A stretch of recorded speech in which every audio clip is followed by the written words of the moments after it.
Matthieu chapitre 21.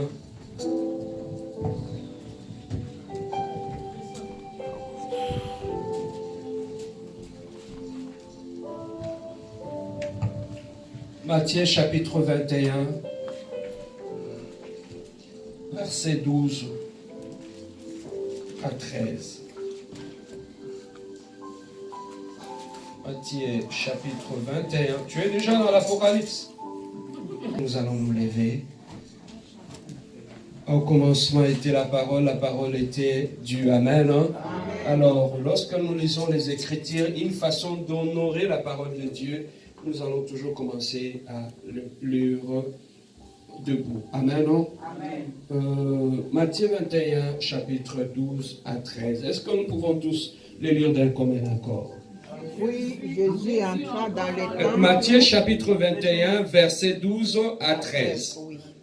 Est-ce que nous pouvons les lire d'un commun accord? 1, 2, 3. Jésus entra dans les temples et chassa tous ceux qui vendaient et qui adhéraient dans les temples. Il versa les tables des échangeurs et les sièges des vendeurs de colombes. Et il leur dit, il est écrit, ma maison sera appelée une maison de prière, mais vous, vous en faites une caravane de voleurs. Amen. Hein? Amen.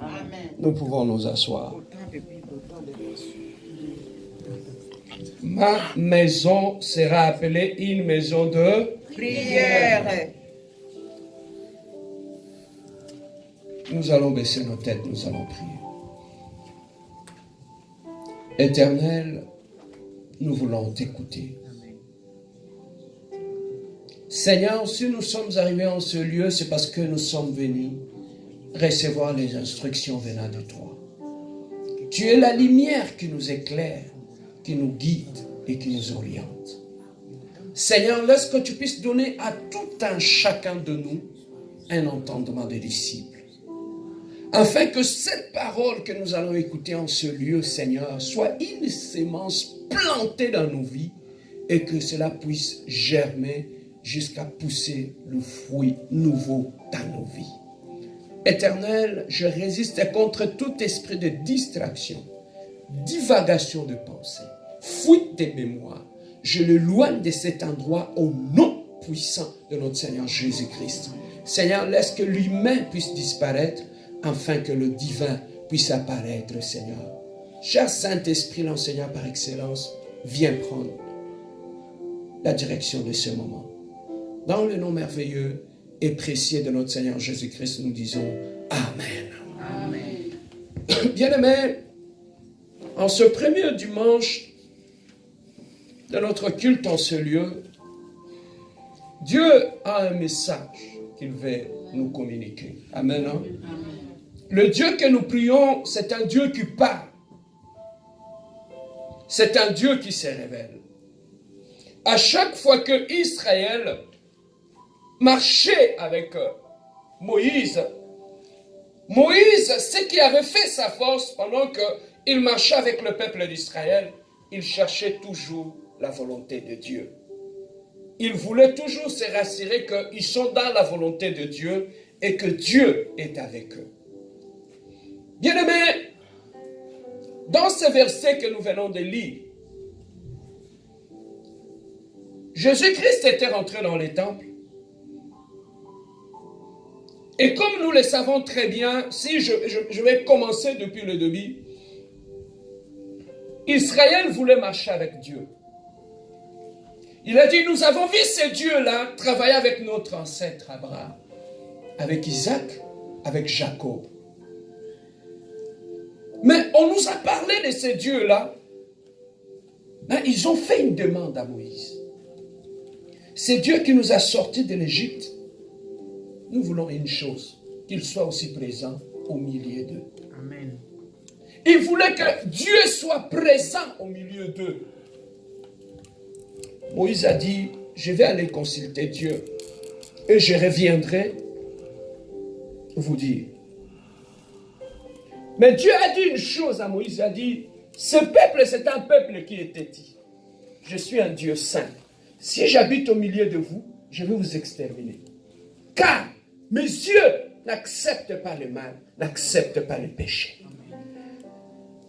Et Dieu étant un Dieu d'amour, est-ce que quelqu'un peut dire Dieu d'amour?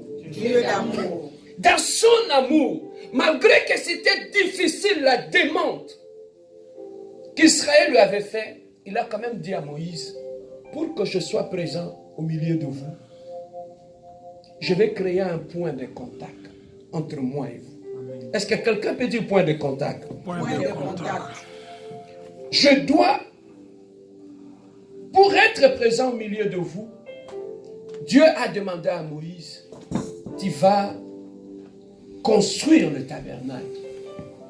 Et ce tabernacle va être une représentation de ma présence au milieu de vous. Et pendant que Moïse voulait construire, Dieu lui a dit stop. Je te donnerai le modèle moi-même. Amen. Voilà pourquoi, bien aimé, je comprends une chose. Lorsque tu marches avec Dieu, souvent on a l'habitude que, bon, je priais, Dieu est avec nous, c'est fini, on s'en va. On fait tout ce que nous voulons. Non. Lorsque Dieu te dit, lève-toi, pour que tu puisses avancer, tu dois écouter Dieu. Le problème est que nous avons Dieu, mais nous échouons. Pourquoi? Parce que on n'a qu'un Dieu, on nous a appris un Dieu à qui on parle, mais un Dieu qu'on n'écoute jamais. Et c'est ça qui fait que quand tu finis ta prière, tu te lèves directement. Tu parles. Est-ce que après avoir fait ta prière, est-ce que tu peux rester calme et écouter Dieu? Dieu ne peut pas te parler seulement pendant le sommeil ou le lendemain. Mais Dieu peut te parler là où tu as prié. Amen. Tu as fini ta prière. Dieu peut te parler. Mais pour parler, pour que tu écoutes Dieu, ce n'est pas seulement de tonnerre que tu vas écouter. En restant calme et silencieux dans la présence de Dieu, Dieu peut déposer une conviction dans ton cœur. Dieu nous parle, la Bible dit, Dieu nous parle tantôt d'une manière, tantôt d'une autre. Dieu peut nous parler par la voix audible. Dieu peut nous parler par des visions, mais Dieu aussi peut placer une conviction dans ton cœur.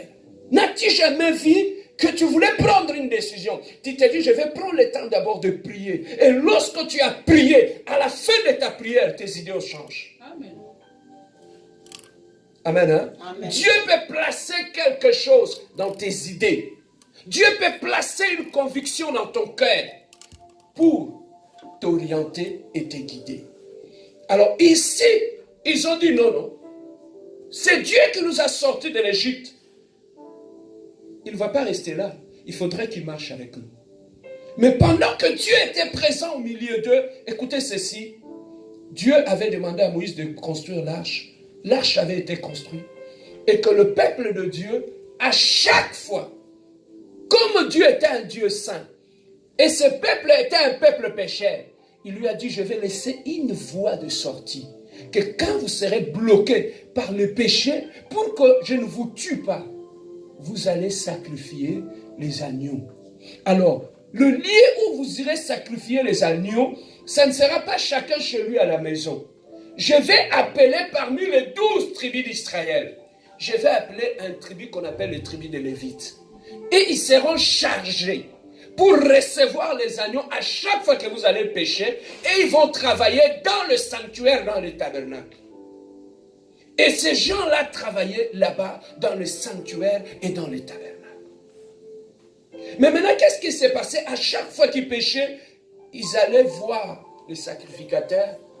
Et les sacrificateurs qui sacrifiaient l'agneau pour le pardon de leurs péchés. Amen. Hein? Amen. Alors, c'est à ce moment-là, ce que nous sommes en train de faire ici avait commencé. Tu vois par où l'église avait commencé. L'église, bien aimé, le but pour lequel nous allons à l'église, c'est un lieu de rencontre entre l'homme et Dieu. C'est un lieu où on va écouter les instructions de Dieu. Alors, à ce moment-là, les gens allaient. Alors, le tabernacle était subdivisé en 3 parties. Il y avait la partie qu'on appelait le parvis, où tout le monde pouvait venir avec ses ce troupeau, ces agneaux. Mais il y a la deuxième partie qu'on appelait la partie, le lieu saint. Ça, cet endroit-là, il y avait seulement le tribu de Lévi qui pouvait aller là-bas. Tout le monde ne pouvait pas aller là-bas. Donc, pour entrer dans le lieu saint, tu devais d'abord être consacré. Ce n'est pas n'importe qui pouvait aller là-bas. Pourquoi? Parce que à ces moments-là, Dieu ne jouait pas. Alors, au-delà du lieu saint, il y avait l'autre endroit qu'on appelait le Saint des Saints. Et dans le Saint des Saints, là, c'est seulement le souverain sacrificateur qui entrait là-bas. Et il allait là-bas pour aller offrir l'offrande auprès de Dieu pour que le peuple puisse obtenir la miséricorde de leurs péchés. Amen. Amen. Hein? Maintenant, c'était le début du culte. Les gens allaient offrir. Depuis Genèse, tout cela se faisait. Les gens allaient à offrir pour avoir le pardon de leurs péchés. Jusqu'à ce que les années se sont écoulées et c'était le temple de Dieu. Et il y a eu la création de synagogues, de temples où les gens allaient rencontrer les sacrificateurs, demander le pardon de leurs péchés, où ils allaient apporter, continuer à apporter leurs agneaux auprès de notre Seigneur Jésus-Christ. Alors, comme on nous a dit dans le parvis, tout le monde allait là-bas.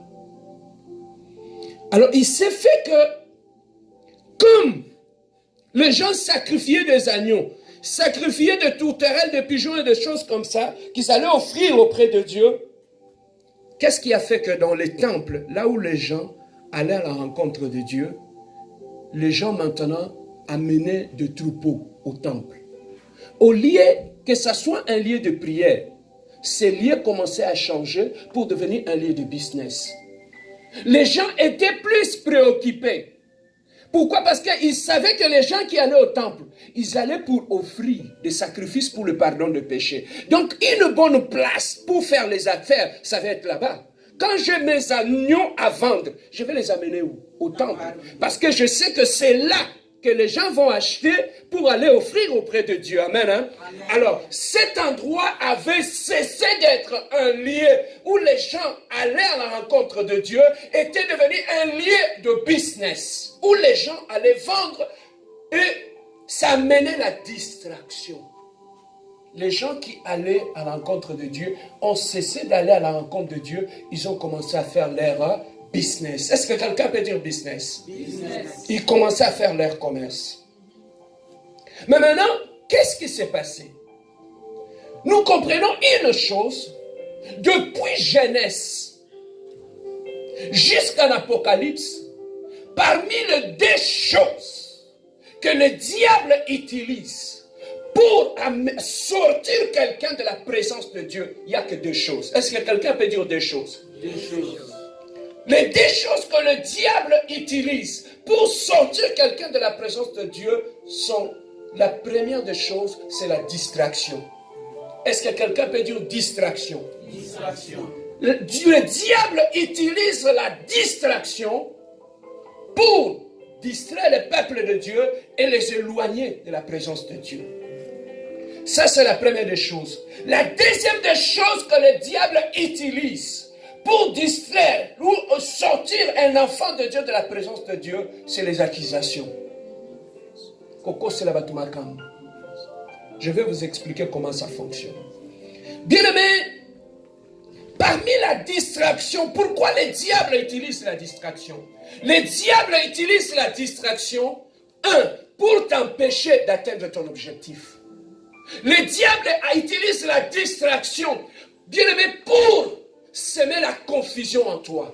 Lorsque tu ne sais plus où tu dois aller, c'est à ce moment-là que tu perds ton chemin et tu es dans une confusion totale.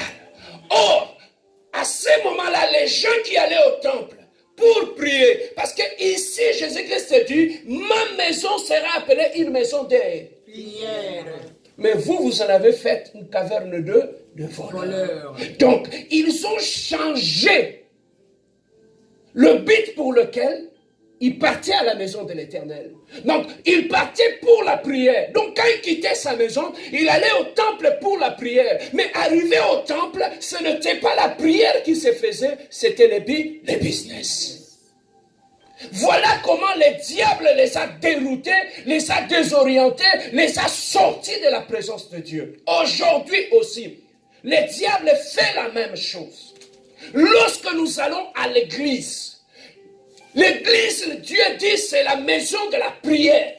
Mais lorsque nous allons à l'église, le diable utilise la distraction pour nous empêcher d'avoir notre bénédiction, pour nous empêcher de développer notre relation avec l'Éternel, pour nous empêcher de vivre dans la sanctification. Donc, de la même façon, le vendeur allait au temple vendre, de la même façon aussi, lorsque nous allons à l'église, il y a aussi des vendeurs. Là-bas, il y avait des vendeurs, des agneaux, des pigeons, de tout cela. Mais aujourd'hui, les gens ne vendent pas ces choses-là. Les gens vendent autre chose. Tu peux quitter ta maison pour aller à l'église. Mais à l'église, tu peux trouver aussi des vendeurs dans les temples. Des gens qui ont un seul but de te distraire. Beaucoup de gens bien-aimés, ils avaient une bonne vie de prière. Mais quand ils sont allés au temple, ils se sont liés avec de mauvaises personnes. Et automatiquement, leur vie de prière a fait quoi? A chuté. Amen, hein? Amen. La distraction, bien aimé, ici, n'était pas à la cité. Mais la distraction était où? Dans les temples. Amen, hein? Amen. Les gens qui allaient pour prier avaient cessé d'aller prier. Des gens commençaient à aller faire leur business. Ce n'était plus un lieu de prière. Bien aimé, lorsque tu regardes, tu observes aujourd'hui, beaucoup de gens sont tombés dans le piège de l'ennemi. Ils sont allés à l'église pour chercher sa délivrance. Et arrivés à l'église, au lieu de chercher sa délivrance, ils se retrouvent dans le colportage, ils se retrouvent dans les songi-songi, ils se retrouvent dans les biloba-loba. Au lieu qu'ils se concentrent dans la prière, il ne saura plus se concentrer dans la prière. Bien aimé, dans le temple, lorsque tu tombes dans le piège de la distraction, bien aimé, ça te déconcentre. La première des choses, la première conséquence de la distraction dans la vie d'un enfant de Dieu, d'abord, tu perds ta sanctification. Tu marchais dans la crainte de Dieu. Mais lorsque tu vas lier des amitiés dans l'église avec des gens qui sont dans la distraction, ils peuvent te distraire jusqu'au point de détruire, la première des choses, ta sanctification. Ta vie de sanctification peut être détruite dans l'église. Il n'y a pas seulement que le fidèle, même nous les pasteurs. Je peux être un pasteur qui craint Dieu, qui marche dans la crainte de Dieu. Mais lorsque je travaille en compagnie d'une mauvaise personne, d'un mauvais pasteur, il peut aussi amener la distraction dans ma vie et que je puisse perdre la crainte de Dieu. Amen, hein? Amen. Alors, la maison de Dieu était devenue une maison de distraction. La distraction, bien aimé, la première des choses, la première conséquence, ça détruit ta vie de sanctification. Lorsque ta vie de sanctification est détruite, ça affecte ta relation avec le Seigneur. Amen.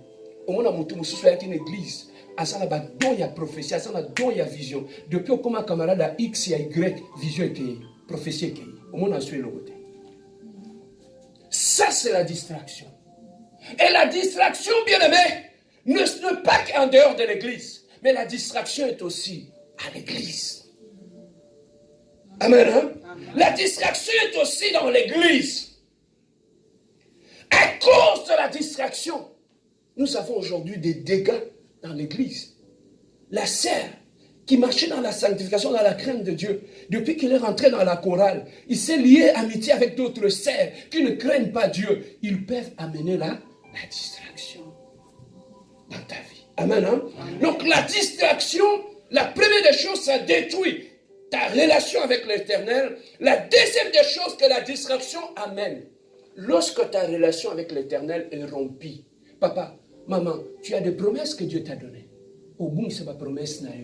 À cause de la distraction, au yokuti na kati église. Amen, hein? Amen. Tu as des promesses que Dieu t'avait données. Mais lorsque tu tombes dans la distraction, c'est fini. Bayobaki, bayokaki, omonaki. Lorsque tu vas à l'église, tu dois savoir le but pour lequel tu vas à l'église. Amen. Hein? La distraction va faire en sorte que tu puisses perdre le but pour lequel tu vas aller à l'église. La distraction, lorsque ta relation avec l'Éternel est touchée, ça affecte tout. La Bible nous dit, allez, faites de toutes les nations, mais Disciples. la distraction fera en sorte qu'au lieu que tu puisses devenir disciple de Jésus, tu deviens fanatique de ton pasteur. Amen. Amen. Hein? Amen. À l'église, la compassion, nous n'avons pas de besoin de fanatiques des pasteurs, nous avons besoin de disciples. Amen. Parce que ceux qui seront enlevés, ce sont les disciples, ce ne sont pas les fanatiques. Amen. Hein? Amen. Alors, la distraction, bien-aimé, amène toutes ces choses-là. La distraction nous amène, bien-aimé, à perdre même la confiance vis-à-vis de nous-mêmes. Tu avais un don de vision, tu avais un don de profession, tu avais un don de libéralité, tu avais beaucoup de dons. Quand tu arrives à l'église, à cause de la distraction, il y a l'axanine, il y a mon akanine, il y a quand l'église on est ailleurs, il y a mon akanine, il y a mon akanine. Tu étais motivé automatiquement, bah bomi ta motivation. Pourquoi? Parce que lorsque tu donnes tes oreilles à écouter les gens. Amen. Est-ce que ça passe, hein? Oui, ça passe très bien. Toutes ces choses-là, ce n'est pas dans le monde que ça se passe, c'est dans l'église. Amen. Hein? Amen. La distraction, bien-aimé, sème la doute en toi. Tu commences même à douter de toi-même.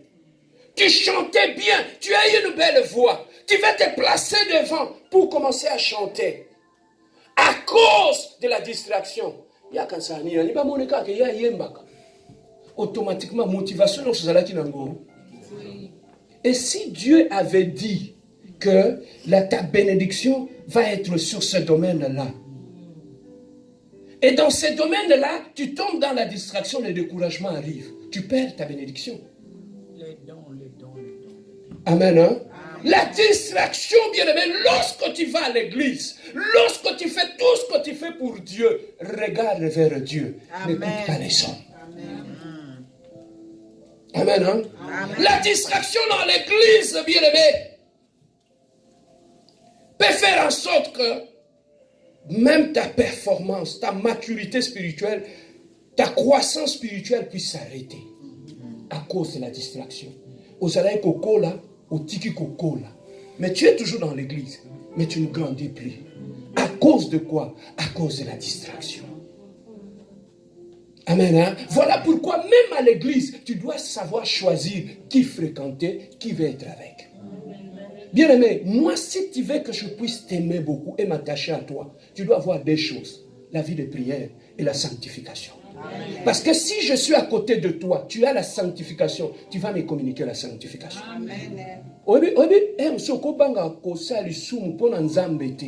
Parce que non tambola frère Christian banga nzambe. Osomona n'engana ça les frère Christian zawana na tiki. Mais ce frère Christian robanga nzambe te na osala. Osomona. Donc certaines amitiés peuvent t'aider à grandir dans le Seigneur. Amen. Donc certaines amitiés aussi peuvent te faire échouer dans la vie du Seigneur. Amen. Hein? Amen. Donc la distraction peut détruire même ta destinée. Même tes promesses peuvent être détruites par la distraction. Et là, Jésus-Christ a dit une chose. J'aime beaucoup quand il a dit au verset 13, il est écrit, ma maison sera appelée une maison de prière. Bien aimé, lorsque nous venons ici, ce n'est pas pour vendre, ce n'est pas pour le business. Le but pour lequel nous venons ici, à l'église de la compassion, c'est d'abord pour la prière. Yes.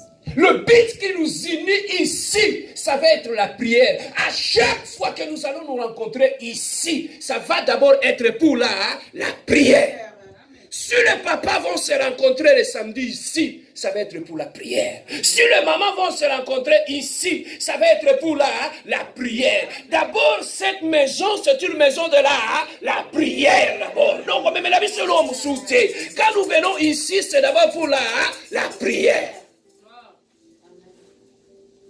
Pourquoi que cette maison soit une maison de prière? La prière, c'est le point de contact. C'est le point de notre contact avec notre Dieu. Au travers de la prière, nous serons bénis. Amen. Au travers de la prière, nous allons nous marier. Au travers de la prière, nous aurons des enfants. Au travers de la prière, bien-aimés, nous serons bénis. Voilà pourquoi, bien-aimés, nous voulons faire de cette maison une maison de la prière. Papa, c'est que moi j'aime, qu'on puisse remplir cet espace de l'atmosphère de prière. Amen, amen. Hein? Que tu arrives même sur le culte n'a pas commencé. Tu viens, tu t'assois dans le coin là-bas.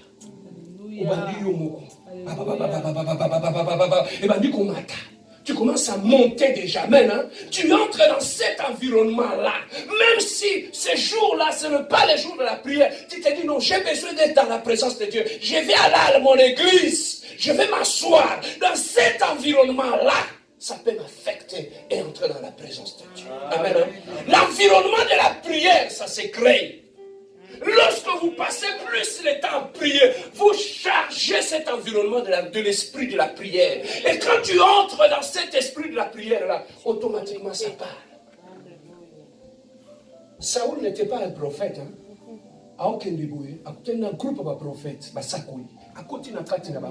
y avait l'esprit de la prophétie, il a commencé à prophétiser. Amen.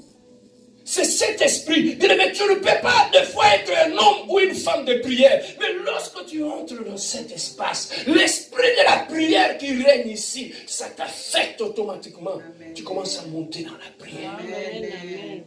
Amen. Les gens ne comprennent pas pourquoi chaque fois quand tu vas dans ton église, quand tu reviens à la maison, mais c'est parce qu'il a été en contact avec l'esprit de la prière. Amen. Dans cette atmosphère-là, papa, on va dans la moto, sur la milinga. Amen. Amen. Donc voilà pourquoi nous voulons faire de notre église une maison de la prière. Alléluia. Beaucoup des églises aujourd'hui, bien aimés, ne sont plus des maisons de prière. Ce sont des maisons de distraction. Donc une église, on va dire combina, on s'allie à théâtre, une église, on s'allie à chorégraphie, c'est fini, qu'il te signe, les gens sortent. Mais ici, Jésus-Christ a dit, il est écrit, ma maison sera appelée une maison de prière. Il est écrit. C'est Jésus-Christ qui a dit cela. Donc, depuis le prophète Esaïe, il avait déjà prophétisé en Israël. Il leur a dit qu'à chaque fois que vous irez à la montagne, c'est là que vous irez rencontrer l'Éternel.